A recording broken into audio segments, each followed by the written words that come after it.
When one comes from a disadvantaged background, one tends to feel haunted by feelings of self doubt.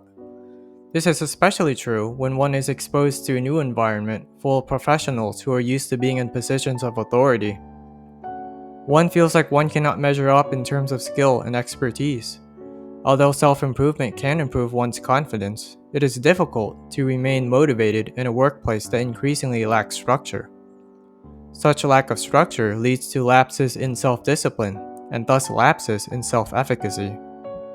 The following is a conversation about the post pandemic shift towards remote work, which has exposed the difficulties of remaining motivated in an increasingly unstructured work environment, as well as how that affects one's ability to pursue certain types of careers.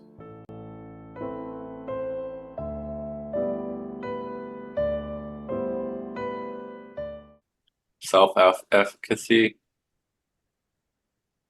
and how I think anybody can take actionable steps immediately. It's like recognizing that you have the ability to, and then just over time, putting consistency and effort.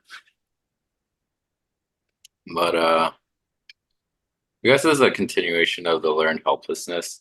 I think that's like a good thing to focus on to get out of that mentality. Because yeah, even at times, just doing whatever I'm doing the thing, let's say, there's a lot of self-doubt, even in the process of doing things, even after the accomplishments. Like, cause you ever get like oh, imposter syndrome? I feel like that a lot too. Yeah, definitely. That's really common. Yeah. But I think it's like one of those things where when you pursue your goals enough, you'll realize like these thoughts and feelings in your head are just temporary and you just gotta power through. And eventually they'll still be there, but they'll be white noise in the background, hopefully, over enough time.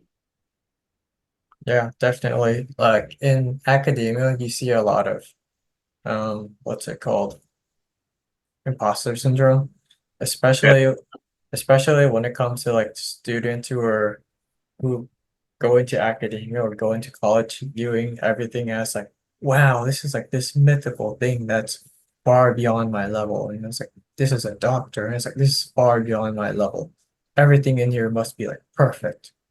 When in reality, it's like most of the time you're just kind of figuring things out as you go along. Right. Yeah. I think the perception is hard to we always compare ourselves to our peers, which I mean it serves a purpose, but I feel like a lot of people you'd be surprised that a lot of people are just like you said, trying to figure things out or just as confused as you are. And sometimes it just takes asking or just being vulnerable, and that helps a lot. And at least for me, what I've noticed has held me back is just not wanting to look like a fool instead of asking for help when something could have easily been resolved if I just reached out to someone. I guess they call that the ego, right? So Yeah. yeah. So yeah, I think that's pretty much it. I don't know. Just you kind of just have to believe in yourself in some capacity and then enough to take action or at Yeah, least force yourself to take that first step because or else you'd be paralyzed by your rationale or your insecurities. yeah, definitely. I can kind of draw like some examples from academia of the master's program. Because during when I took my master's, that was during the height of the COVID pandemic, so everything was online. Everything was done through Zoom. And so normally part of the master's program is part of it is curriculum. You go to school, you take your classes, but another part of it is you have to do research, independent research. And since you have no experience with it, you have to work with an academic advisor, a thesis advisor, and you're supposed to work with them like pretty much weekly so that you can make progress on your work. But the thing is, since everything was online, we didn't get to do that. And so like if we wanted to meet with a professor, it had to be done online. And for a lot of people, that means they're not going to do anything. They're just going to take their online classes and that's it. And so the entire independent research process got delayed by like a whole year as a result. So a 2 year program becomes 3 years. Wait, why And did it so get delayed though? it's because then like everything was done online on Zoom. Because Uh, normally you're supposed to meet the professors in person, go to their office, and then like collaborate with them. But since everything is online, that's kind of an excuse for everyone to just kind of just tune out of everything. They'll mm, just do their online work, but beyond that, like research work where they're supposed to have meetings, no one does anything. oh, I see. Yeah, Yeah, so like masters is it's very much independently guided. It's as fast or as slow as you make it. I If see. you Some people never finish it because they'll procrastinate, or they'll think, oh well, I'm not up to this level, or I don't know what I'm doing. I have imposter syndrome. I can't do this. And so eventually they'll just become demoralized and then they'll just kind of tune out. And so what used to be like meeting with a professor every week becomes once every month. And then at some point, some students they just stop responding to their professors. And then you ask the professors what happened to that grad student. And he'll say, it's like, I don't know, I haven't heard anything from him in like a year. Have you heard anything from him? Like they'll just disappear. They'll just fall off the radar. And Yeah. it's unknown if they even dropped out of school or not. Oh, that's kind of unfortunate. Yeah, and it's especially kind of weird because everything's online and there's like a COVID pandemic and everyone's mental health is going down the going down the drain. Yeah. I think online can be uh efficient if you are a very efficient person and Yes. you can leverage the technology in your favor. But I feel like most people, at least initially, need that face-to-face interaction, like whether Yeah. it's with their coworkers or boss or professors. 'Cause I see, yeah, I saw a lot of my friends who work like call center jobs, and they would just like get hammered as soon as they wake up and like just wake up early enough to clock in and like maybe just start continue sleeping until like they have to answer a phone call or something. So I can just see people regress. And I feel like at least starting out, unless I really, really understand my craft, I don't think I'd be responsible with remote work, at least initially.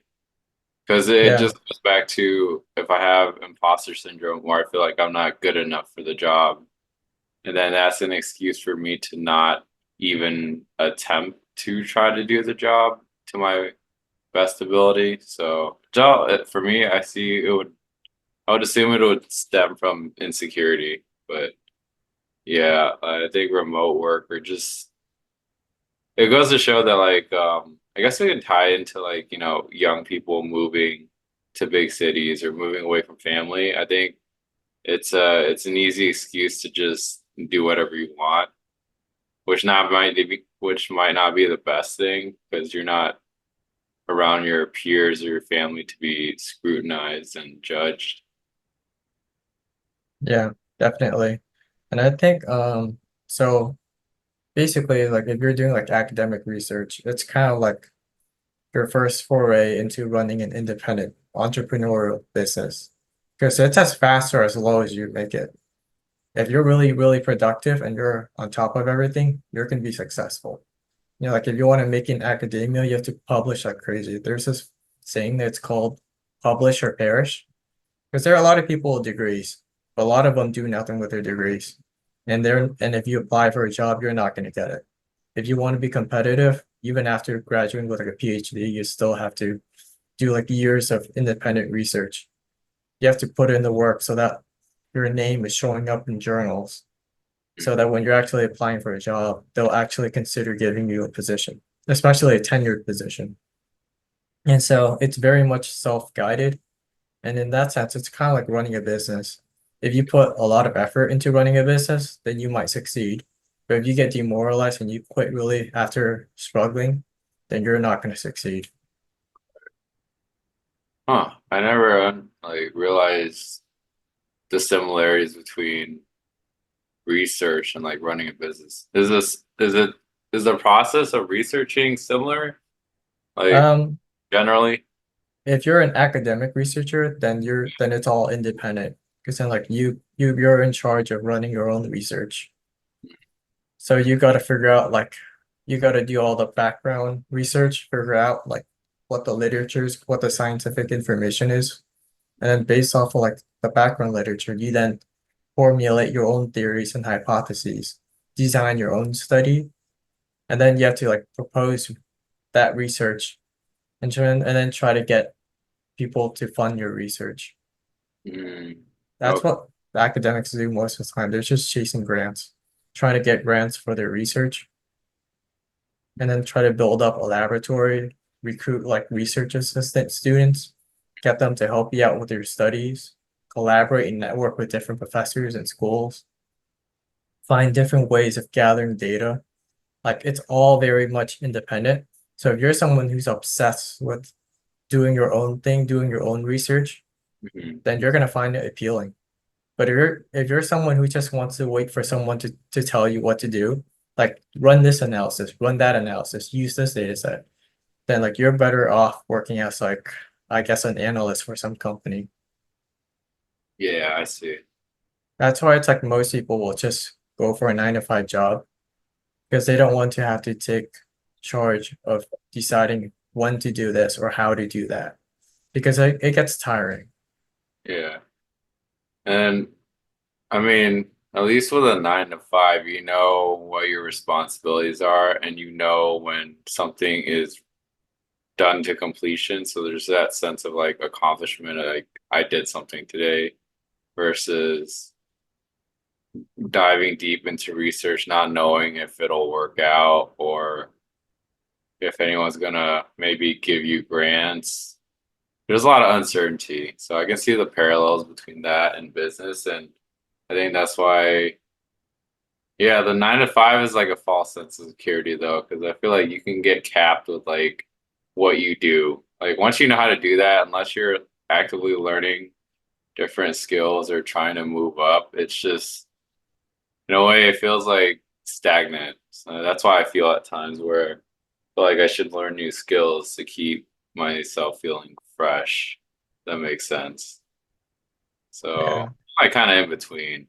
I'm sure there are people like me too, but yeah, I mean, self-starters definitely I could see that helping. Do you like what about people who just like stay in or pursue grad school just because they don't know what to do or they don't want to adult?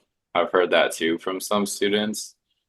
After Um, like, their undergrad, they're like, "Oh, I don't know what I'm gonna do, so I'm just gonna continue taking, I don't know, getting more degrees or whatever." so basically, though I guess they fall into two categories. Either they keep Mhm. procrastinating, and then they never end up finishing, and they just silently drop out of their program without telling anyone. Like they'll just stop showing up one day and that's it. Oh God. Or alternatively, they'll kick themselves in the ass and then they'll force themselves to finish it. The most successful ones are the ones who are kind of self-motivated, usually because either they have good habits and so they're very on top of things, Mhm. or it could also be because they're really passionate about the things they're doing research on. That's it. Hmm. It helps if you have both of those qualities. Like if you're passionate and you're genuinely curious about topics, then you're Right. going to be naturally motivated to do it. But at the same time, you also need to have consistent habits so that you stay on top of managing projects. Because that's basically what a lot of academic research is. It's managing projects, creating your own deadlines and keeping track with the deadlines and then communicating with like departments. Like by this day, I'm going to have this stage of the research done. By that day, I'm going to present that, etc., etc. That's it. So like, it really helps for you to have both internal motivation for doing something and also practice good habits. But of course, it's like if you're someone who grew up with parents who are both academics who are used to that kind of lifestyle, then it's easy for you to succeed in that field because you're just doing what your parents did, you Right. know? But if you're someone who's like us, you grew up poor, you don't know anyone who had a lifestyle like that, then it's very hard because you got to figure everything out. And every time you're slacking off, every time you're a bit slow, that's just more imposter syndrome feeding into you. Right. And eventually you become demoralized and you just quit. Yeah, that's sounds rough. Academia, like, I don't know, because I never pursued that route. It just seems like some mythical like idea that I have no idea what like goes on. And like I assumed after a while, like most people, I'm assuming if you go into academia, you're like teaching. I don't know what that necessarily entails. Like, do professors still like have to publish or research, or they just teach? If you work at a community college, then you just teach, but Okay. they're not going to give you like a full-time position. You have to renew your contract every semester. And sometimes if there's no classes, there are no students, then like, well, I guess we're canceling your class. And now you have no job. That sounds not cool. Because now they're increasingly relying on adjunct faculty, which are like basically people who graduate with a degree, but they don't have enough research background to land a tenure track position at a university. Because if you want to work at a university, you have to have an extensive background in research. And if you want to work at a research university, like a prestigious one, like the UC schools, then you need to have tons of research background in order to get in there. And Right, it's super competitive. right. They do pay more though. Like Yeah. at UCs, it's like if you're looking for a good professor who will teach you, Mhm. then like UC is not really good for that because you're basically just it's mostly full of people who are focused on research. Because the Right, more research you do, the more money they pay you. right, The more research grant money they pay you, your salary is also higher. right, Like if you're someone who just teaches, then you're only going to make five figures. But if you do research, lots of research, then you'll make six figures. At like the Ivy League schools, they make as much as surgeons. right. But they're But not great for teach or like to looking for teachers. yeah, they don't focus because you're not getting paid much for teaching. You're mostly getting paid to do research. That's Right. why they want smart kids with good grades to go to the elite schools because those kids don't need as much help from the professors. So the Uh, professor can just focus on doing research and getting research grants, which brings in money for the school. it sounds like a sales funnel of some sort. It is. All right. To be fair, I mean, if it is a business, then I guess it should be run like one. It's lucrative. Yeah, yeah, You because look at famous professors like Steven Pinker or Jordan Peterson, it's like they only teach like once in a while. Most of the time, they're just traveling the world doing book tours and making millions. That's yeah, like the ultimate dream of the right, research professor. It's like teach a little bit, and then once you have enough research experience, like get a really cushy position at some fancy school that just has you do research all the time, and then write a book. And then the book goes viral, do a bunch of podcasts, and now right. you're like a celebrity. I think with Jordan Peterson though, I think he got. I mean, he was obscure for so long, like well into his 40s or 50s or whatever, and since 2014, he's like had a meteoric rise, and now he's just capitalizing on like the virality. Like he has a lot of great things to say, but like that's like I think about all the professors before him who didn't have like YouTube or social media. So Yeah. I mean, good for them. Like they, like it's social media has made a lot of people richer who otherwise wouldn't be. Yeah, because Being, he yeah. found a way to like brand himself. He found a way to like sell himself on the market. Yeah, I would imagine, like, especially just from his YouTube subscribers and all the podcasts, like, there's no way, even if he got paid top dollar at these universities or whatever, the money he would make in just sales in general or ad revenue would just eclipse anything he'd ever make in academia, I think. on top of like whatever he's still getting or not getting. But yeah, damn. Now that kind of demystified academia for me. No, it's Yeah. like, is there a point to the research? I know it sounds stupid to say, but or ask, but all this research and aggregating data and collaborating, like, Ideally, you would be doing research because you genuinely care about the topic that you're researching. But realistically, it's like when you're applying for a job, mm, like they'll tell you it's like we're looking for a researcher who specializes in these subfields. Do you do research? Do you have a background in this line of research? If you do, then they might hire you. So the reality is you're mostly doing research the school wants you to do because that's where all the grant money is. Because the grant money comes usually from like corporations and government agencies and big rich donors. And they know what kind of research they want to see. And they will pay you to do it. seem They'll straightforward enough.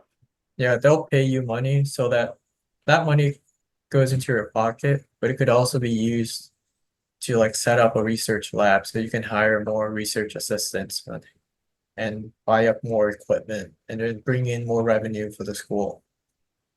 Interesting. Okay. What do So, like people with money and power look for in research? You have an example of that, or uh, for example, like in UCI, there's a lot of biomedical research because Mhm, they have like a whole hospital, they have like a whole chain of hospitals that are run by UCI. mhm. And so lots of money goes into paying for medical research. And so that's what they tend to pay the most for at schools like UCI. Okay, If you're like school like Harvard, then you probably like involved in like all sorts of different industries. And like all those industries are all like paying money to these schools, so they'll do research on right. those fields. So by the end of the day, a lot of it's just driven by like profits for private industry and government agencies. Shit. Yeah, I would imagine if they're spending so much money, then the answers they're looking for probably benefit them greatly. They do if it does pay off, right? Is Yeah, it's why like else would they invest all this money? give us data that will justify increasing the spending on this government agency program. Mhm. That's interesting. I feel like that's such a hard concept, like in its totality to wrap my head around. Yeah, so if you're someone who's really idealistic, Hmm. you only want to do things you want to do, then you might get demotivated and leave academia. Or if I, you're someone who's just like wants to get paid, like almost like a mercenary, like right. So or you're like, I'm contractor, gonna do the thing, but you're you're like like you're like a searching. military contractor in a way. It's like especially when there's like a war going on, like you know, like Oppenheimer, for example, like he was an academic, but the government paid him insane money to do research on nuclear weapons. And then like they gave him money to like hire on a whole bunch of other scientists as well. And then build like a whole entire research camp, like a Hmm. whole neighborhood for all the staff and all the researchers to live out in the desert. So like they paid him all that money to put together that research project to build nukes. Dude, I feel like speaking of that, like I would deliver like in the East Valley of Arizona.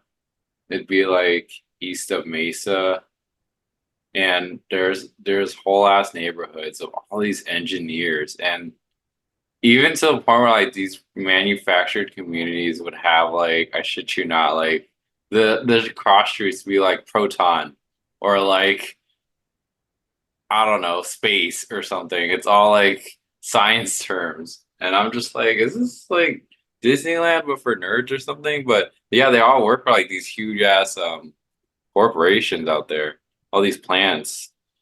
And because I would ask them, and they just pretty much like the whole neighborhood would just work for one company or like these giants, and who knows what they're doing. But damn, that's kind of wild to think, though. But yeah, Yeah, mercenary work, huh? I didn't you think have to about be extremely ambitious to Yeah, like go that far in academia. yeah, because and then I feel like you have to be wired differently. If you're very like goal driven or Yeah. something, like very like I guess status seeking to some degree, I feel like that would work because I feel like most people, I might be speaking out my ass. I feel like most people going into or college, even their careers, I feel like they like to think that they want top dollar, but I don't think they realize what top dollar work entails.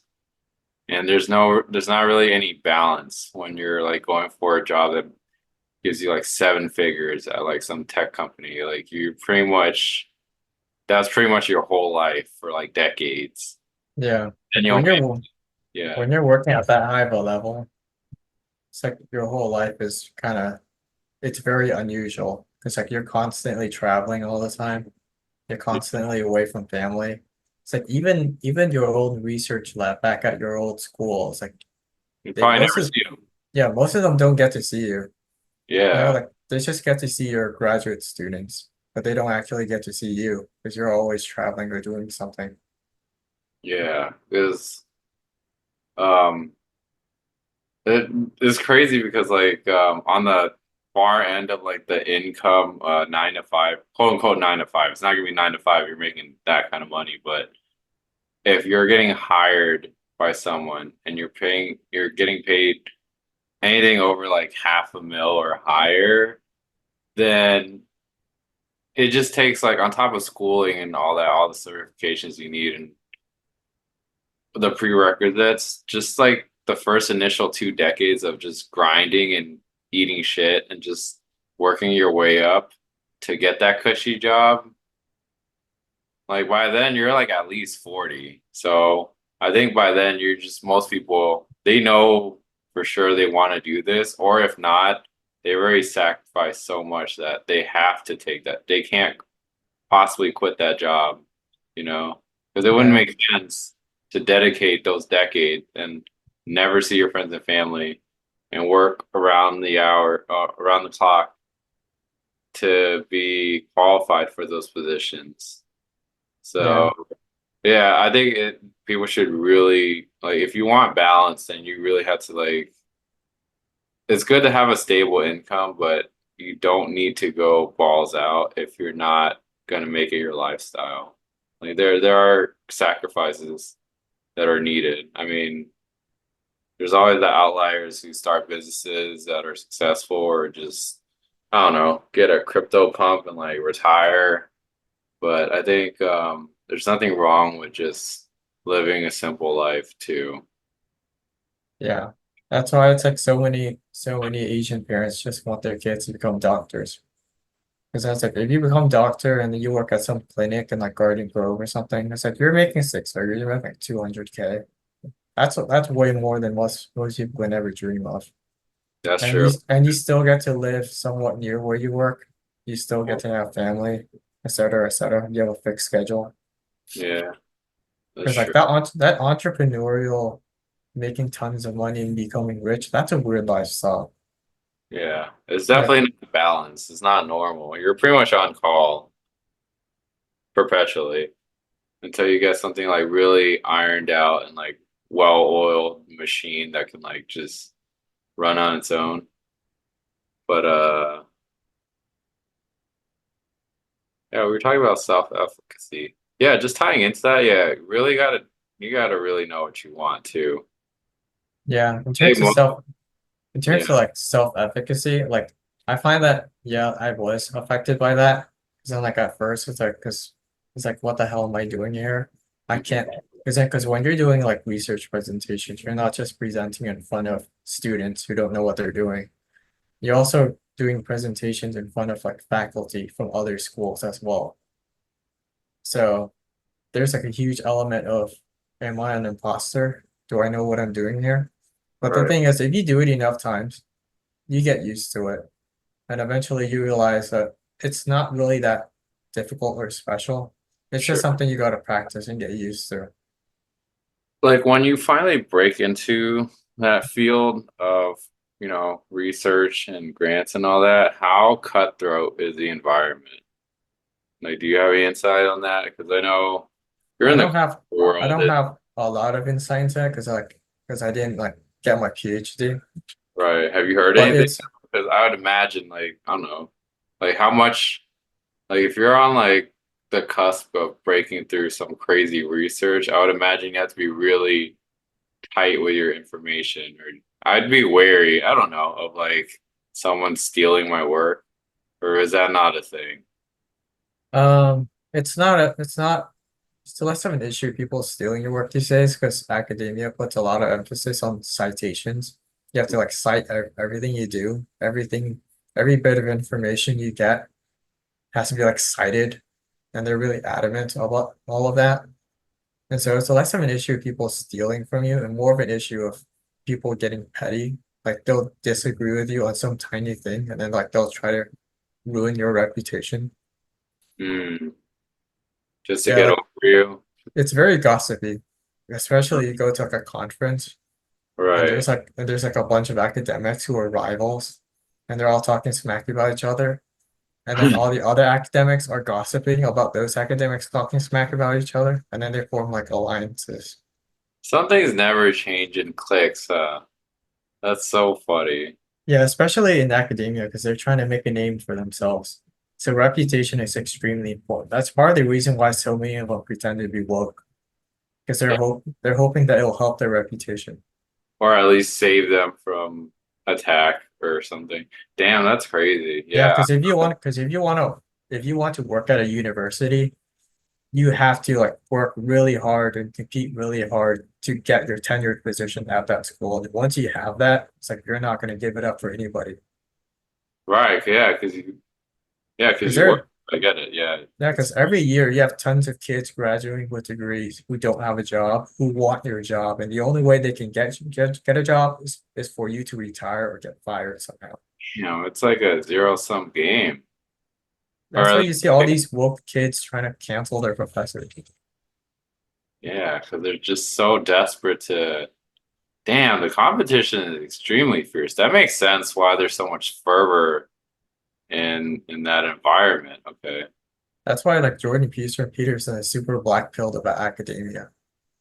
Because Yeah, he's like, people are pretending to be woke just so that they can kick out the other guy and take over. yeah, it's in a It's like way you're fighting for crumbs because the system set up for you. yeah, funding that's going It's to like your research artificial. could have gone to mine. Yeah, I feel like that's like artificial competition because at that point it's not so much about. Yeah, I mean, yes, I'm sure merit's involved, but there's a lot of, I don't know, like Machiavellian like tactics that are needed to like really, I don't know, help you get you to where you need to be. Uh, yeah, that's why I feel like the corporate world isn't good for a lot of people, or it's not healthy at least. You kind of have to, especially if you do land these jobs, you always have to make sure that you connect with people and network and really make sure you're learning and you're always growing because at any point anyone can get let go no matter your position. So I think there's a lot of uncertainty in that happens not even like low skill jobs but like just even high skill jobs too. Then you let's say you get fired and then you look for some position similar to what you used to have and at some point you might not be able to get any so you start getting underpaid for other work and you end up being get boxed out and become overqualified. Yeah.